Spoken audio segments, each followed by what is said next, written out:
Friend, ठीक है, आज की क्लास में जो हम लेके आए हैं वो लेके आए हैं आपके होने वाले 1 मार्च को जो एग्ज़ाम होने जा रहा है 10th क्लास की मैथ का है, उसके कुछ इंपॉर्टेंट क्वेश्चन है। इसकी एक हमने कुछ एक क्लास पहले ले चुके हैं, दूसरी क्लास है हमारी है और इसमें इंपॉर्टेंट क्वेश्चन है और आपको इसमें से इंपॉर्टेंट क्वेश्चन है एग्जाम में जरूर देखने को मिलेंगे।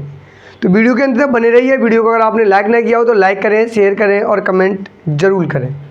और अगर किसी क्वेश्चन में अगर आपको प्रॉब्लम होती है तो आप कमेंट में बताइए, क्वेश्चन नंबर डाल दीजिए, क्वेश्चन बता दीजिए, हम आपके क्वेश्चन को सॉल्यूशन आपके पास भेज देंगे, है ना। तो स्टार्ट करते हैं अपनी क्लास को टाइम वेस्ट ना करते हुए। जो पहला क्वेश्चन है हमारा, ये कह रहा है किसी आयताकार खेत का क्षेत्रफल 30 मीटर स्क्वायर है, यदि उसकी लंबाई उसकी चौड़ाई से 1 मीटर अधिक हो तो उन्हें ज्ञात करने के लिए द्विघात समीकरण होगा। द्विघात समीकरण बताना है और हमें तो सॉल्यूशन देना, इसका सॉल्यूशन तो नहीं देना, टिक मार के लगाने हैं तो हम देंगे। तो स्टार्ट करते हैं अपनी क्लास को। तो जैसे अगर आप क्वेश्चन को सॉल्व भी करोगे तो हम इसे डालेंगे हल, ना कि आप यहाँ उत्तर डालोगे, पहले हल डालोगे। क्या किसी आयताकार खेत का जो क्षेत्रफल है वो 30 मीटर स्क्वायर है, उसकी लंबाई जो उसकी लंबाई है उसकी चौड़ाई से 1 मीटर अधिक है। किससे? चौड़ाई से। अधिक क्या है? लंबाई। तो पहले चौड़ाई का पता करेंगे। तो माना आयतकार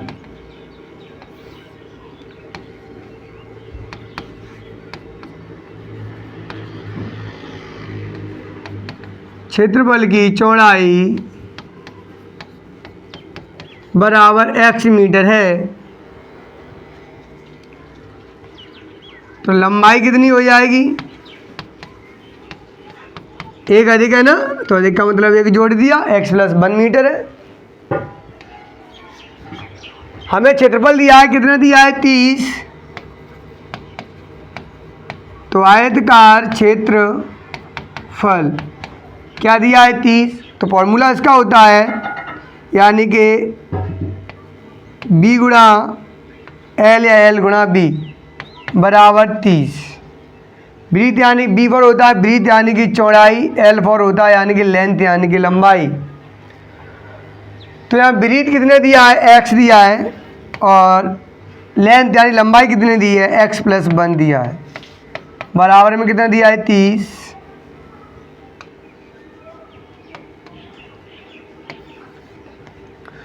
तो गुणा करेंगे इसका, तो x एक घात इसकी, एक घात इसकी, देखो एक घात इसकी और एक घात इसकी, कितनी हो जाएंगी? 2।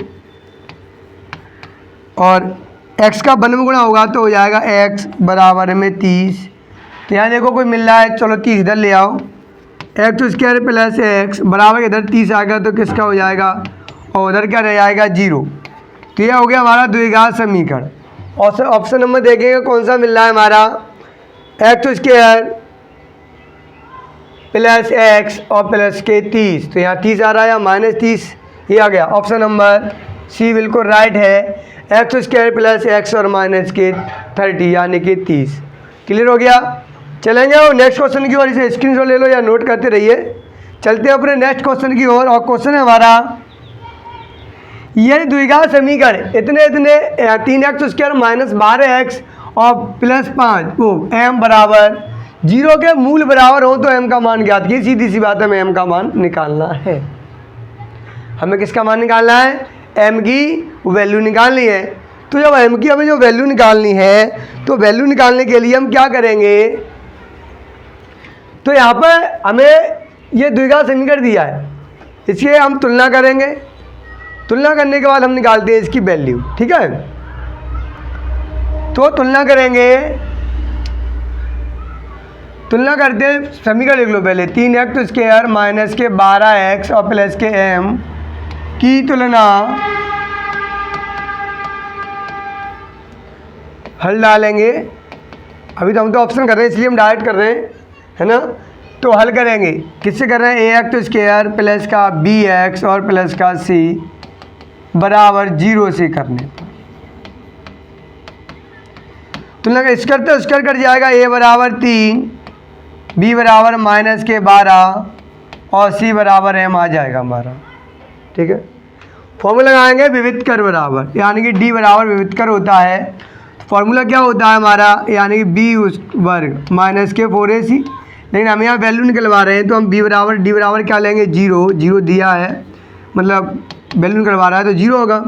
और जो बी की वैल्यू क्या है हमारी है माइनस के 12, तो 12 का वर्ग 4 गुणा ए की वैल्यू क्या है 3 और सी की वैल्यू क्या है m, बराबर में क्या है 0। तो 12 का वर्ग हो जाएगा 144, यहाँ हो जाएगा 4×12m बराबर में 0। और 12 उधर ले जाएंगे माइनस के, उधर जाएंगे प्लस के हो जाएंगे, तो 144 उधर जाएंगे किसके हो गए, प्लस के हो गए, है ना, प्लस के हो जाएंगे। तो ये हमारे प्लस के हो गए। अब क्या करेंगे, गुणा में तो काय में आएंगे, भाग में 144/12 कट जाएंगे, कितने बार कटेंगे 12 ही बार। तो 12 बराबर क्या आ गया m, तो m बराबर कितना आ जाएगा 12। ये हो जाएगा हमारी वैल्यू हो जाएगी m बराबर 12। ऑप्शन नंबर हो जाएगा हमारा डी बिल्कुल राइट।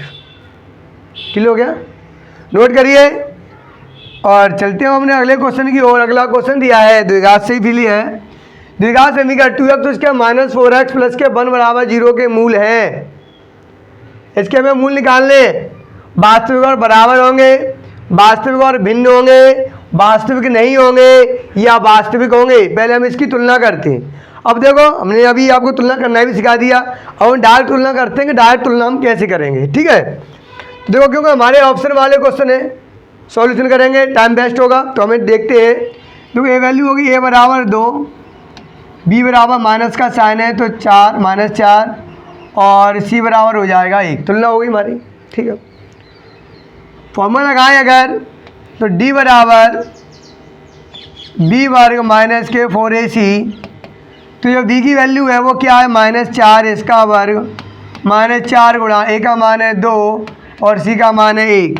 तो 4 का वर्ग कितना हो जाएगा 16, 4 दूनी कितना हो जाएगा 8, घटाएंगे तो कितना बच रहा है 8। तो यहाँ पर d बड़ी आ रही है 8, यानी कि जो d की जो वैल्यू है वो बड़ी है, 0 तो नहीं है ना, माइनस की होती तो छोटी होती, यानी कि d की वैल्यू आ रही है वो कैसी आ रही है, बड़ी है। तो हमारे के मूल कैसे होंगे, वास्तविक और भिन्न होंगे। ओके, वैल्यू बड़ी निकल के आती है तो कैसे होंगे, वास्तविक बराबर तो है नहीं है, तो कैसे 0 होती तो बराबर होते। अब यहाँ पर क्या है, बड़ी है तो वास्तविक और कैसे होंगे, भिन्न होंगे, है ना। चलते हैं नेक्स्ट क्वेश्चन की ओर। और क्वेश्चन बड़ा मज़ेदार है, विविधकर होगा। विविधकर में वही अभी फॉर्मूला लगाया था, a बराबर क्या, कोई वैल्यू नहीं है इसके पास तो 1, b की वैल्यू भी 1 और c की वैल्यू भी कितनी है -1। तुलना हो गई, क्योंकि हम अभी सॉल्व तो नहीं कर रहे, हमें तो सिर्फ टिक मार का यानी कि बहुविकल्पी क्वेश्चन सॉल्व करने, शॉर्ट में करेंगे। विविधकर फॉर्मूला होता है d बराबर b वर्ग माइनस के 4ac, तो v की वैल्यू क्या है 1 का वर्ग 4 गुणा a की वैल्यू है 1 और c की वैल्यू है -1। तो 1 का वर्ग हो जाएगा 1, माइनस क्या हो जाएगा प्लस के 4 और 4 और कितने हो जाएंगे 5। डी की वैल्यू निकल आई 5, विविधकर निकल आया हमारा 5। ऑप्शन नंबर बी हो जाएगा बिल्कुल राइट। क्लियर, क्यों नहीं यही सवाल आ जाए, इसके आधार पर क्वेश्चन आएंगे, इनकी कुछ वैल्यू दे दी जाए, लेकिन आएगा टिक मार का में जरूर। केवल थोड़ी संख्या चेंज हो सकती है लेकिन आपको क्वेश्चन मिलेगा, सिर्फ आपको तरीका सीखना। 100% क्वेश्चन मिलेगा, उसके लिए आप बेफिक्र होकर रहिए, बस बने रहिए वीडियो के अंत तक। नेक्स्ट क्वेश्चन है द्विघात समीकरण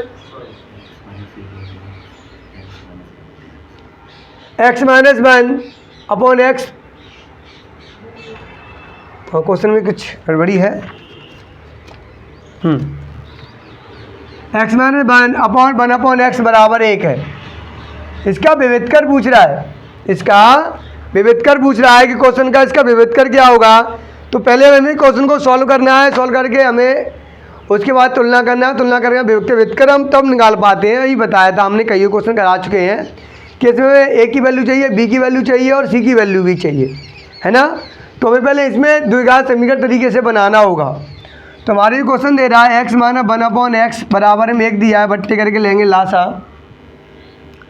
तो लासा लेंगे तो लासा हो जाएगा x, इसके साथ इसके गुणा होगा तो स्क्वायर हो जाएगा -1 बराबर 1, क्रॉस मल्टीप्लाई करेंगे तो हो जाएगा x स्क्वायर माइनस का 1 बराबर x का इसके साथ हो जाएगा तो x इधर आएगा तो एक्स स्क्वायर और बराबर की इधर कोई संख्या आती है तो माइनस की हो जाएगी, माइनस का 1 बराबर 0। अब इसकी जो हम तुलना करेंगे तो तुलना करने में जो वैल्यू मिलेगी तो ए बराबर क्या आ जाएगा 1, बी बराबर भी क्या आ जाएगा माइनस का 1 और सी बराबर भी माइनस का 1 आ जाएगा।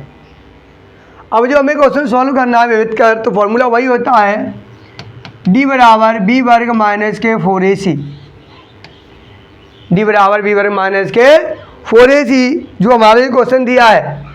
हमें देखो सॉल्व करना है, क्वेश्चन अच्छा है, मज़ेदार है, और जो क्वेश्चन सॉल्व करते समय आपको तरीका फाइंड करना है। और कल भी आपकी एक वीडियो जो आने वाली है वो बहुत अच्छी वीडियो आएगी और इम्पोर्टेंट क्वेश्चन उसमें लेके हम आएंगे। तो इसमें देखेंगे कुछ नहीं है, इसमें वही वैल्यू है, बी की वैल्यू क्या है भाई 1 का वर्ग माइनस 1 का वर्ग, 4 गुणा ए की वैल्यू भी कितनी है 1 है, और सी की वैल्यू भी कितनी है 1 ही है, किसका है माइनस का 1।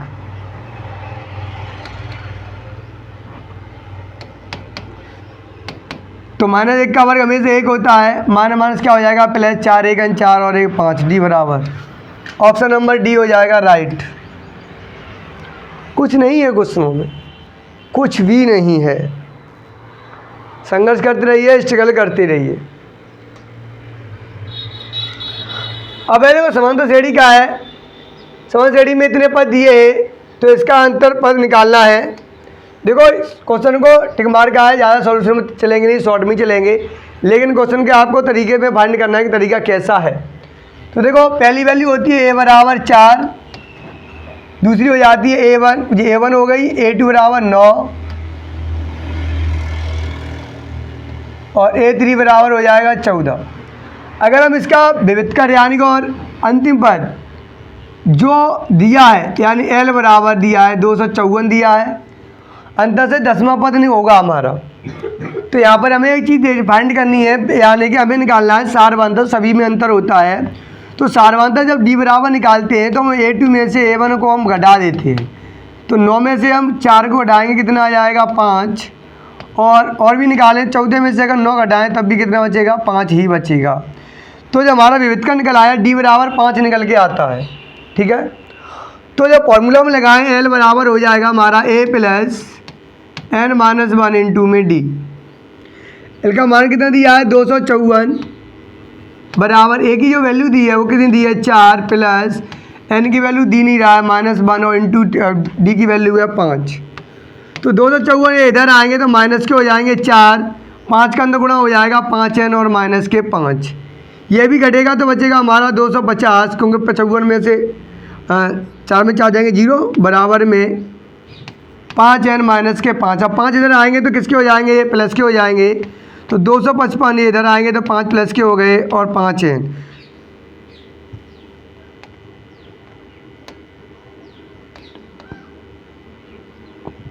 यहाँ भी 50 ही है, लेकिन अब हो जाएंगे 255, 5n, ये डाट काट दो तो 55 25 और 5 1 5, 51 बार कट गई।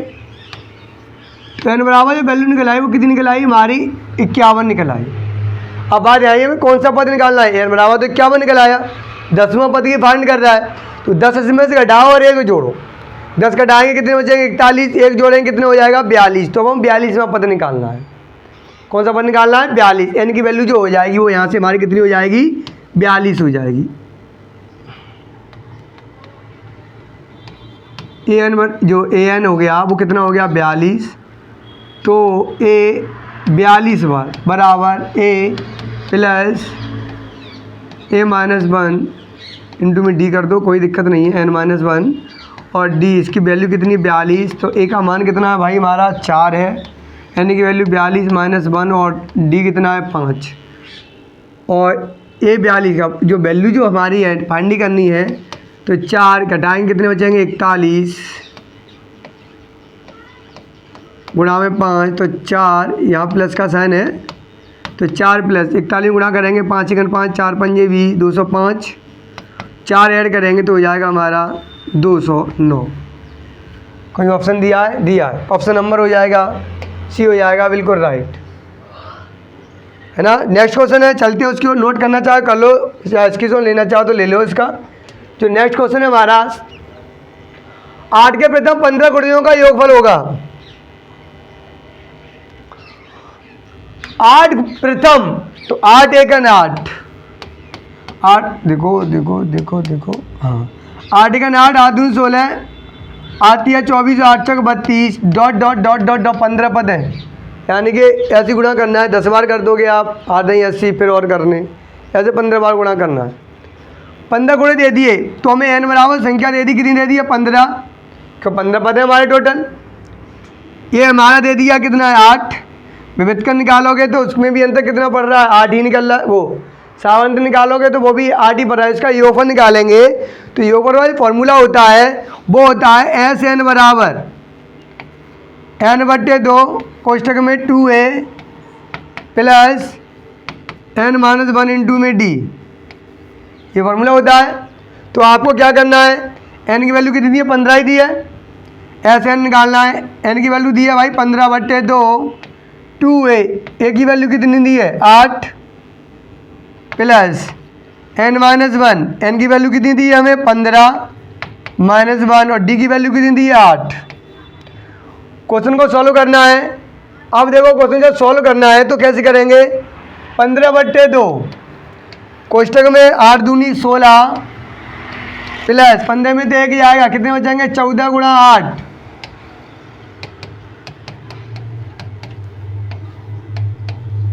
16 प्लस